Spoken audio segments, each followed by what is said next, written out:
Hello dear students, मेरा नाम है इंद्रजीत सिंह और आप मुझे देख रहे हैं हमारे खूबसूरत अपने प्यारे चैनल आरटी एकेडमी पर। आरटी एकेडमी पर हम कर रहे हैं फिजिक्स, केमिस्ट्री, मैथ्स और बायोलॉजी के ईयर लॉन्ग लेक्चर सीरीज, यानी पूरे साल का सिलेबस, पूरा 11th और पूरा 12th हम कवर करेंगे इस साल। जो 11th में बच्चे हैं आज उनके लिए लेक्चर है और हम क्लास 11th में कर रहे हैं वर्क एनर्जी थ्योरम। और जो कुछ हम पढ़ रहे हैं वो अपने स्कूल एग्जाम्स और अपने बोर्ड एग्जाम्स को ध्यान में रखकर पढ़ रहे हैं। जिस तरह के सवाल हमारे स्कूल एग्जामिनेशंस में आया करते हैं वो हमारा एजेंडा है कि हम आपको वो करवाएं। टॉपिक आज का वर्क एनर्जी थ्योरम है। लास्ट लेक्चर हमने जो किया था वो काइनेटिक एंड पोटेंशियल एनर्जीज पर था, जहां मैंने डिफरेंट टाइप की पोटेंशियल एनर्जीज एक्सेट्रा समझा दी थी। हाँ, एक चीज बाकी थी जो काइनेटिक एनर्जी थी। आज काइनेटिक एनर्जी से काम शुरू करेंगे और मेन एजेंडा हमारा वर्क एनर्जी थ्योरम तक जाना है। ये मान लीजिए कि सेंट्रल आइडिया है इस चैप्टर का, वो है वर्क एनर्जी थ्योरम। आज हम उसे कवर करेंगे, फिर इसकी प्रॉब्लम्स करेंगे। फिलहाल सबसे पहला टॉपिक हमारे लिए काइनेटिक एनर्जी है।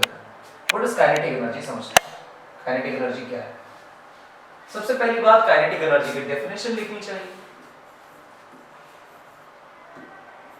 डेफिनेशन इस तरह सोची जा सकती है, हम लिखेंगे एनर्जी possessed by a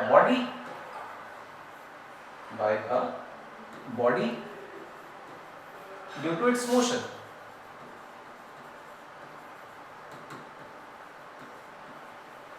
अपने मोशन की वजह से जो एनर्जी बॉडी में होती है उसे हम कहते हैं काइनेटिक एनर्जी। अजीब सी बात है लेकिन बड़ी आसान है, तुरंत समझ आएगी, चिंता की कोई बात नहीं। अपने मोशन की वजह से एनर्जी पॉसेस कर रहा है, कैसे हो रहा है ये? तो सबसे पहले आपको इस बात पे विचार करना चाहिए कि एनर्जी पॉसेस कर रहा है मोशन की वजह से।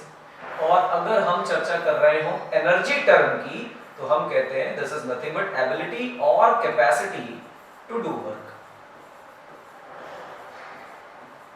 हम कितना काम कर सकते हैं मैक्सिमम, उसके बाद हम कोई फिजिकल वर्क नहीं कर पाएंगे, मैकेनिकल वर्क नहीं कर पाएंगे।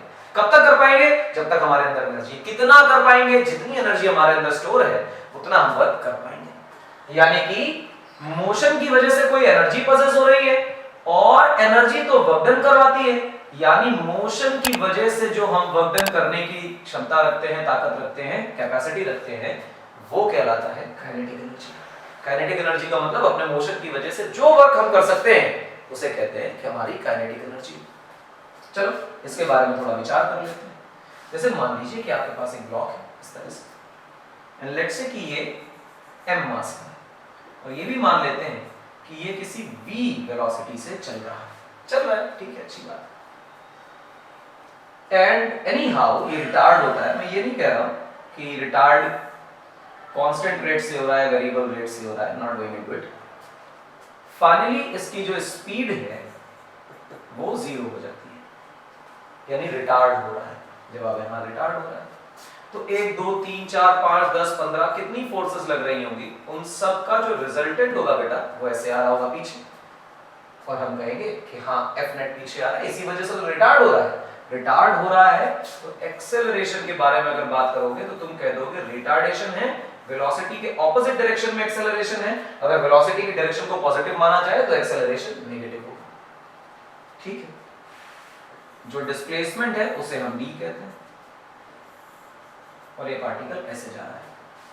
और हम ऐसा एज्यूम करते हैं सबसे पहले कि जो F नेट है वो कांस्टेंट है, बदल नहीं रही। कांस्टेंट फोर्स पर इतना फोकस क्यों है? ध्यान रखिएगा स्कूल एग्जाम्स में हम लोग कांस्टेंट फोर्स से ही सॉल्व करते हैं, वेरिएबल से नहीं करते। तो कांस्टेंट फोर्स वेरिएबल से भी करके दिखा देंगे, कोई दिक्कत नहीं। तो आप अगर एक्सेलरेशन लिखने की कोशिश करें तो आप कहेंगे F/m होता है, ठीक है, अच्छी बात। फिर आप कहें कि ये जो ब्लॉक आगे जा रहा है रिटार्ड क्यों हो रहा है? रिटार्ड इसलिए हो रहा है कि कोई ना कोई एक्सटर्नल एजेंट है जो इस पर फोर्स लगा रहा है, इसे पुश कर रहा है, लेकिन स्टिल हमारा जो एक्सटर्नल एजेंट है वो ही स्लाइड होकर पीछे चलता चला जा रहा है, इसे रोक नहीं पा रहा है। बहुत धीमे धीमे ये रिटार्ड हो रहा है और एंड में रुक पाएगा। मतलब ये बॉडी एक्सटर्नल एजेंट पे वर्क कर रही है, एक्सटर्नल एजेंट बॉडी पे वर्क नहीं कर पा रहा है। क्लियर है मेरी बात? हाँ।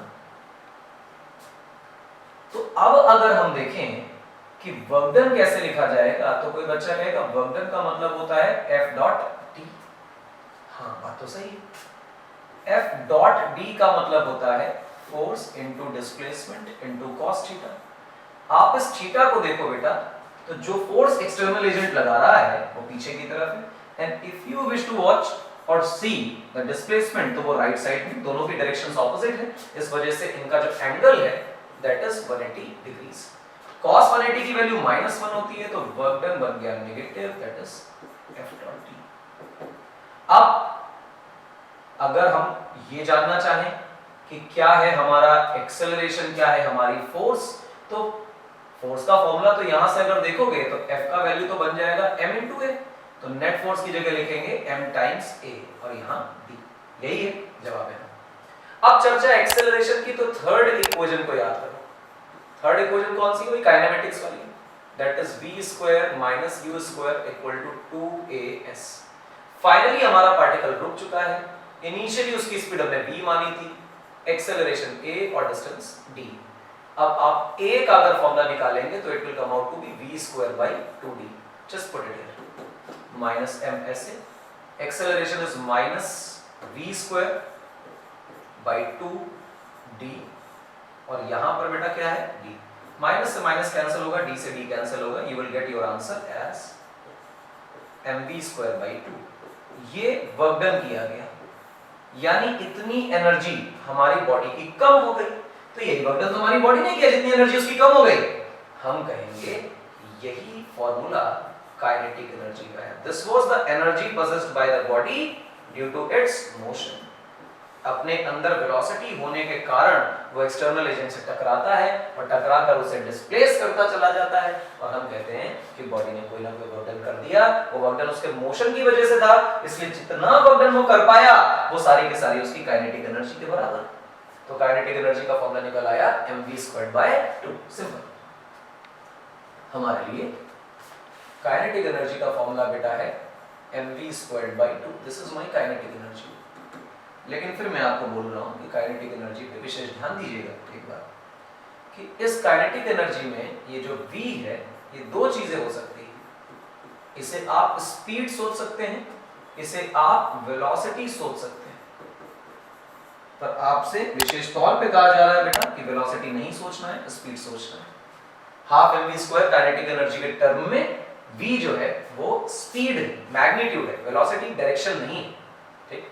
काइनेटिक एनर्जी किसी भी तरह की एनर्जी हो, काइनेटिक या कोई भी हो, वो स्केलर इन नेचर होती है, उसे स्केलर ही लेना चाहिए। स्केलर होने का सीधा मतलब है कि किसी प्रकार की कोई डायरेक्शन इसमें इन्वॉल्व नहीं है।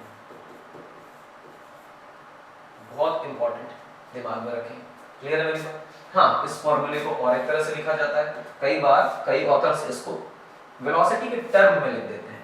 तो काइनेटिक एनर्जी लिखा जाता है half m v dot v। अब देखें कि जब आप डॉट प्रोडक्ट कर रहे होते हैं दो वेक्टर्स का, तो फिर वो वेक्टर नहीं रह जाता है, वो स्केलर बन जाता है। इस वजह से आप जब भी इस तरह का डॉट प्रोडक्ट लगाएंगे तो ये डॉट प्रोडक्ट बनने के बाद ये मॉड ऑफ v² बन जाएगा, और मॉड ऑफ v² जो है वो अपने आप में स्केलर है, वेक्टर नहीं है, क्योंकि आपने मॉड लगा दिया है। You have just taken it's value, यानी मैग्नीट्यूड पकड़ा है, डायरेक्शन को इग्नोर कर दिया है।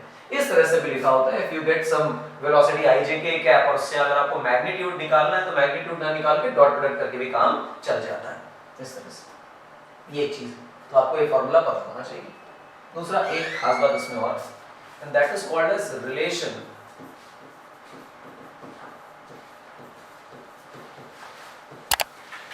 between linear momentum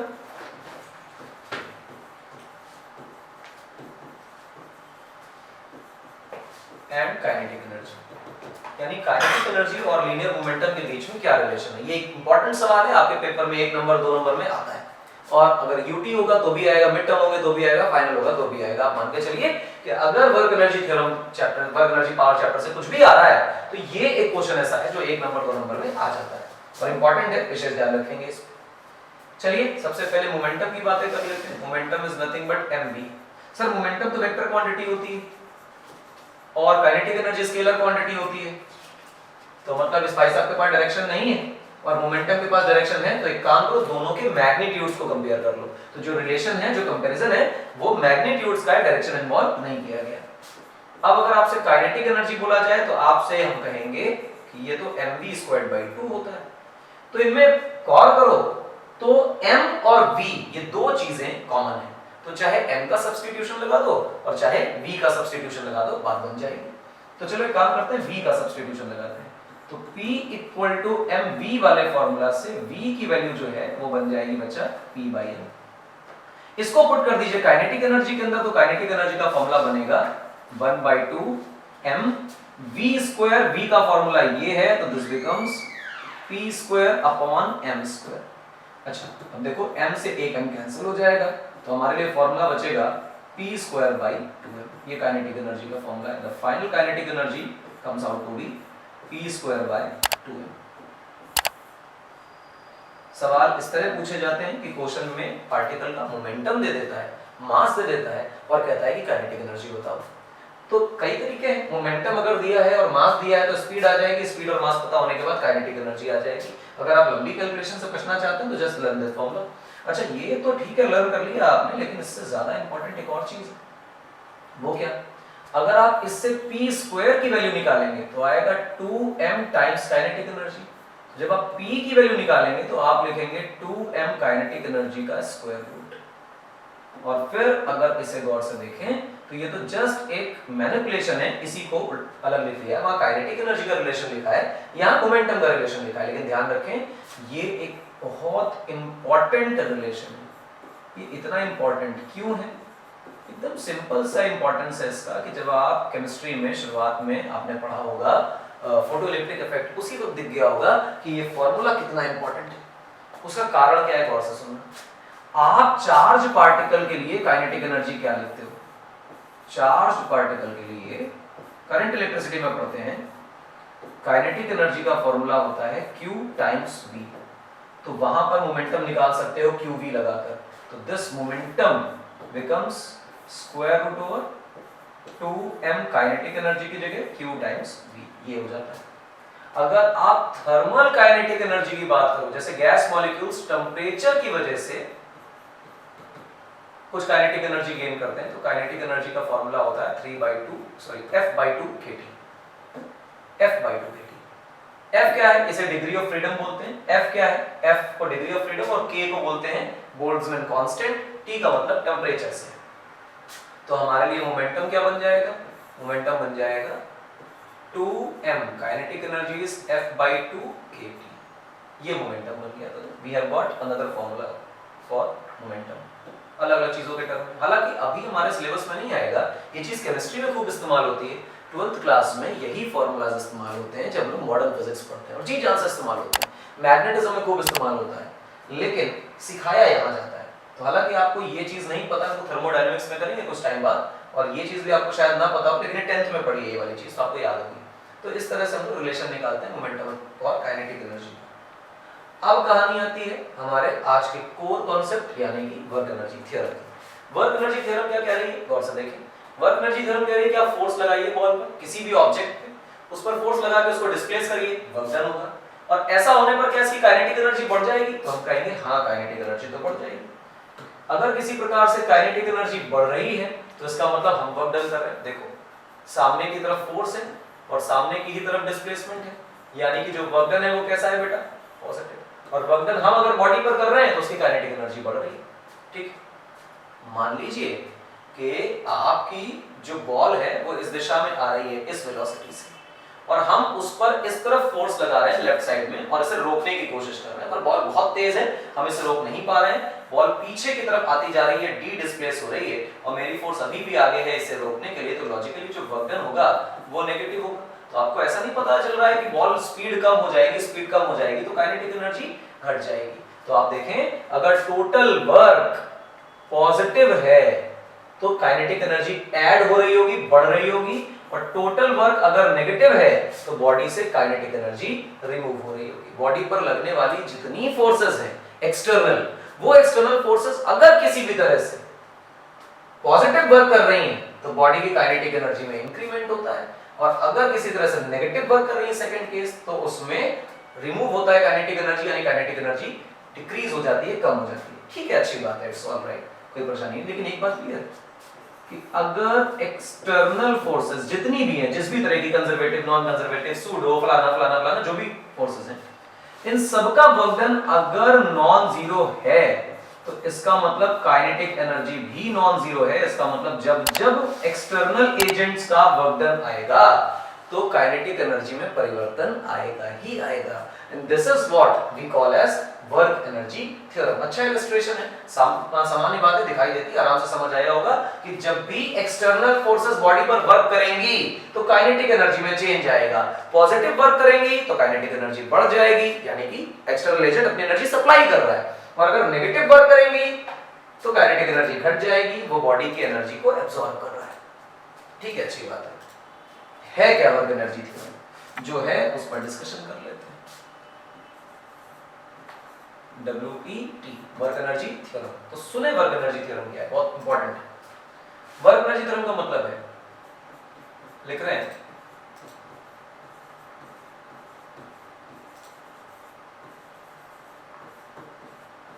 work done by all forces acting on a body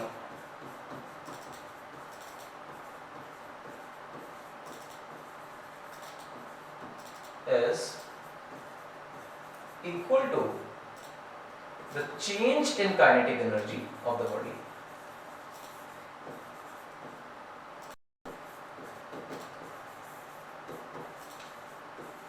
कह रहा है कि जितना भी वर्क डन सारी फोर्सेस मिलाकर कर रही हैं बॉडी के ऊपर, जितनी एक्सटर्नल फोर्सेस हैं, वो जितना भी वर्क डन कर रही हैं, उन सारे वर्क का सम बॉडी में जितनी काइनेटिक एनर्जी में चेंज आया है उसके बराबर है।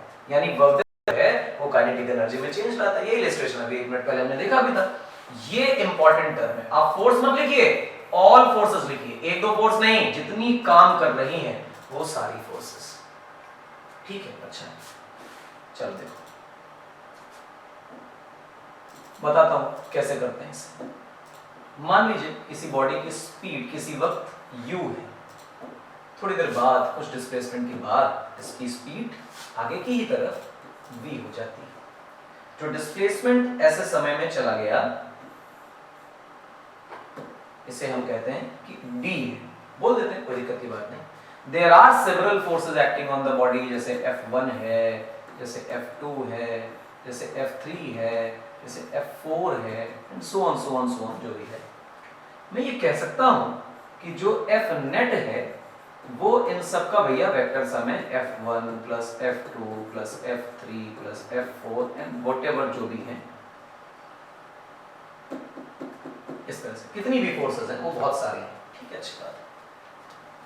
अगर मैं कहूं कि व्हाट इज माय एक्सेलरेशन, तो देखो F equal to what, F not equal to ma, ऐसा होता है, हम कहेंगे हाँ होता है। अगेन यही F1 plus F2 plus F3 plus F4। अब मैं आपको ये बोल रहा हूं कि आप इसे वेरिएबल ही मान लीजिए फोर्सेस को। क्यों वेरिएबल मान ले? अगर कांस्टेंट है तो कांस्टेंट के लिए भी ट्रू है, वेरिएबल है तो इंटीग्रेशन का मेथड सबके लिए ट्रू होता है। अच्छा देखो गौर से, जैसे जैसे डिस्टेंस बढ़ रही है, अगर फोर्सेस वेरिएबल है तो एक्सेलरेशन भी बदल रहा होगा। तो हम इस एक्सेलरेशन को लिखते हैं बेटा v dv by dx। ध्यान दीजिएगा, कई बच्चों को ये बात नहीं पता होती है कि एक्सेलरेशन को लिखा जाता है बेटा dv अपॉन dt, और फिर इसी में अगर dx अपॉन dx का मल्टीप्लाई डिवाइड कर लें तो dv अपॉन dx बचा रह जाएगा, इन दोनों को मैंने छोड़ दिया, और dx अपॉन dt को देखोगे तो dx अपॉन dt v होता है। तो acceleration also can be written as v dv by dx, ऐसे लिख लिया। और ये बन गया बेटा आपका F1 plus F2 plus F3 plus F4 and all are in vector form only. ये सिंपल वेक्टर फॉर्म है। तो dx को ऊपर भेज दो, m ऐसे रहा, ये रहा v dv, और सामने लिखा गया F1 dx plus F2 dx plus F3 dx plus F4 dx, और जितने भी फोर्सेस हैं ये से। मैंने कहा इसे इंटीग्रेट कर दो, तो मैंने कहा ठीक है इसे इंटीग्रेट कर दो, इंटीग्रेट कर दो, इंटीग्रेट कर दो, इंटीग्रेट कर दो। कहां से कहां तक? 0 से लेकर d तक, 0 से लेकर d तक, 0 से लेकर d तक। मैं इंटीग्रेशन का फंक्शन नहीं बता रहा हूं आपको, u से लेकर d तक, क्योंकि 0 पे थे तो u वेलोसिटी थी और d पर पहुंचे तो v वेलोसिटी हो गई। मैं फंक्शन नहीं बता रहा हूं, लेकिन आपको इतना जरूर बता रहा हूं कि ये तो आपको भी दिख रहा है बिल्कुल क्लियर कि ये इंटीग्रेशन करोगे, अगर मैंने फोर्स का टाइप बता दिया तो ये फर्स्ट फोर्स का वर्क डन है। आप इसे देखोगे तो ये सेकंड फोर्स का वर्क डन है। आप इसे देखोगे तो ये थर्ड फोर्स का वर्क डन, आप इसे देखोगे तो ये फोर्थ फोर्स का वर्क डन है, और सो ऑन ऐसा चलता है। अच्छा, इस सामने क्या है, v की पावर 1 है, v की पावर 1 है तो उसका मतलब उसका इंटीग्रेशन हो जाएगा, m ऐसे ही हो गया v स्क्वायर बाई 2 x की पावर n+1 अपॉन n+1 वाला फॉर्मूला लग गया u से लेके v तक, और सामने हमने लिखा हुआ है w1 plus w2 plus w3 plus जितने भी और फोर्सेस हैं सबका लिख लिया। तो यानी कि ये जो चीज है, ये w1 w2 w3, ये तो वर्क डन टोटल आ गया। टोटल का मतलब किसी एक फोर्स का नहीं, सारी फोर्स मैंने 1 2 3 4 जितनी फोर्सेस लगाई हैं उन सब का वर्क डन यहाँ लिख दिया। यहाँ पे मैं लिमिट अप्लाई कर देता हूँ बेटा, m into v square by 2 minus u square by 2। अब m का मल्टीप्लाई करो बेटा तो बन रहा है half m v square minus half m u square, और ये है बेटा वर्क डन टोटल। आप देखें जितनी एक्सटर्नल एजेंट ने टोटल वर्क डन किया वो half m v square minus half m u square के बराबर है।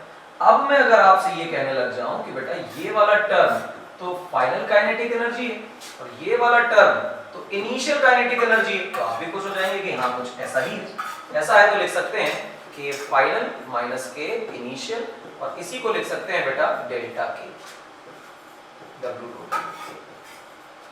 और अब इसे डब्बे में बंद कर लेना चाहिए।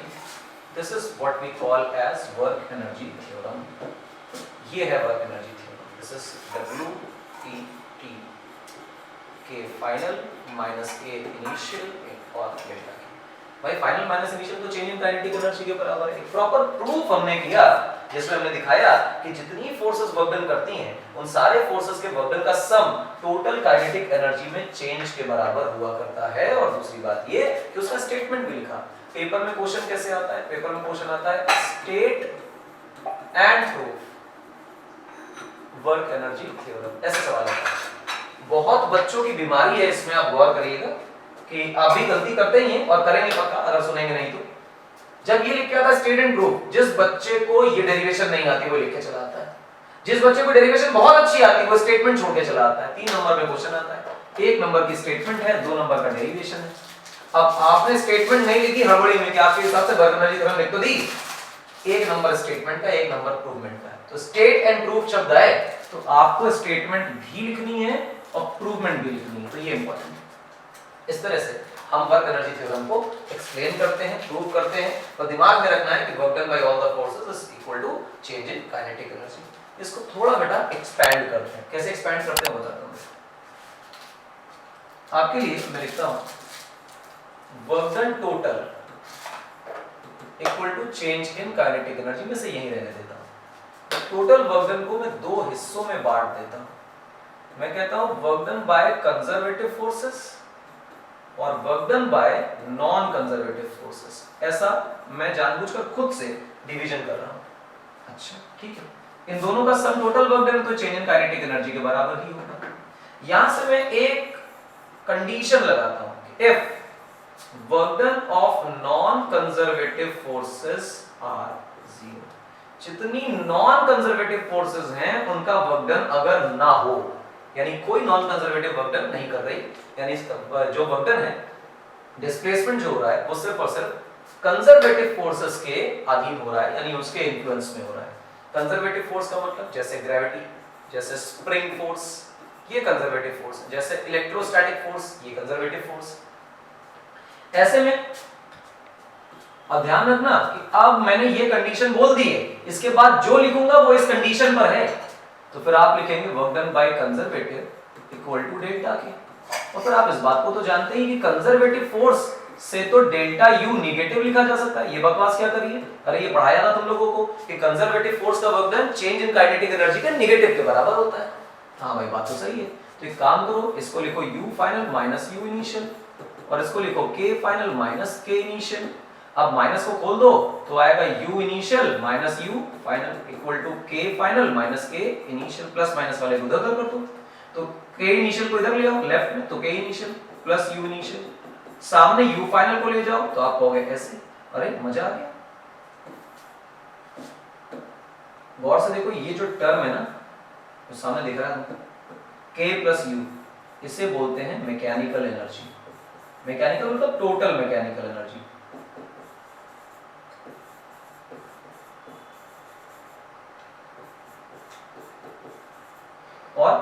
टर्म भी टोटल मैकेनिकल एनर्जी ही है, तो यहां भी लिखते हैं टोटल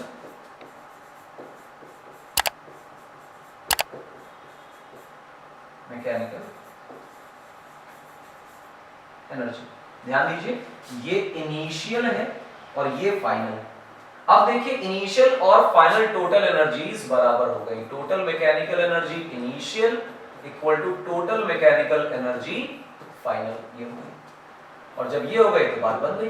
क्या सुनने में आया, क्या समझ आया कि अगर किसी प्रकार की नॉन कंजर्वेटिव डिसिपेटिव फोर्स जो एनर्जी का लॉस कर देती हैं, ऐसी कोई फोर्स का वर्क ना हो, तो ऐसे समय में ये सब बकवास नहीं करनी, डायरेक्ट इस पे आ जाना है कि टोटल मैकेनिकल एनर्जी इनिशियल और फाइनल बराबर होगी। यानी काइनेटिक घट सकती है, पोटेंशियल घट सकती है, काइनेटिक बढ़ सकती है, पोटेंशियल बढ़ सकती है, पर इनका जो सम है वो चेंज नहीं होगा, सम कांस्टेंट रहेगा, टोटल मैकेनिकल एनर्जी में परिवर्तन नहीं आएगा, प्रोवाइडेड नॉन कंजर्वेटिव फोर्सेस का वर्क नहीं होना चाहिए। इसको कहते हैं mechanical energy conservation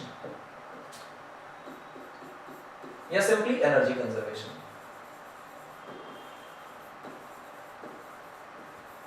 mechanical energy conservation more specific तो यही, आप सिंपली इसे बोलचाल की भाषा में एनर्जी कंजर्वेशन ही बोलते हैं। तो आपने एनर्जी कंजर्वेशन की इक्वेशन बना ली, ये इसका आउटकम वर्क एनर्जी थ्योरम से आया, अलग टॉपिक नहीं है। कोई केस बताओ इसका जहां पे एनर्जी कंजर्वेशन मिलता है, बता देते हैं। मान लीजिए कि बॉल यहां से आपने छोड़ा, ड्रॉप कर दिया, ड्रॉप होते होते वो नीचे आ रहा है, नीचे आ रहा है तो कभी ना कभी वो ग्राउंड पे आ जाएगा। लेट से आ गया ग्राउंड, ये ग्राउंड है,